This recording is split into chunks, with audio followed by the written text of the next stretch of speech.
Moi, je viens du village, j'ai pas fait d'études, je suis une anomalie dans le truc. Mais je viens de Longueuil-Jumelles, il y a 7000 habitants. J'ai toujours voulu raconter des histoires à travers des images.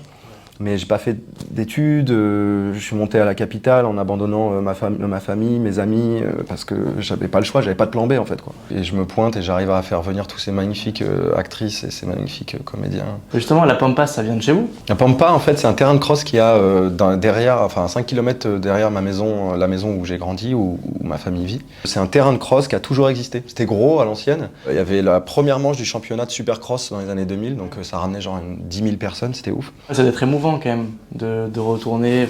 Grave, c'était grave émouvant, et il y avait un truc. Émouvant aussi. C'était grave émouvant et grave en mouvement. D'une, de tourner dans les rues dans lesquelles j'ai grandi, entouré de gens qui me connaissaient. Sur le plateau, ils venaient avec des photos de moi quand j'étais petit. Embarras 3000 aussi. Hein. Mais d'être validé par le village, ouais, c'était trop bien. Je pensais pas du tout pouvoir faire ça. Il y a plein d'émotions qu'on connaît pas, il y a plein de choses qu'on traverse pas dans nos vies.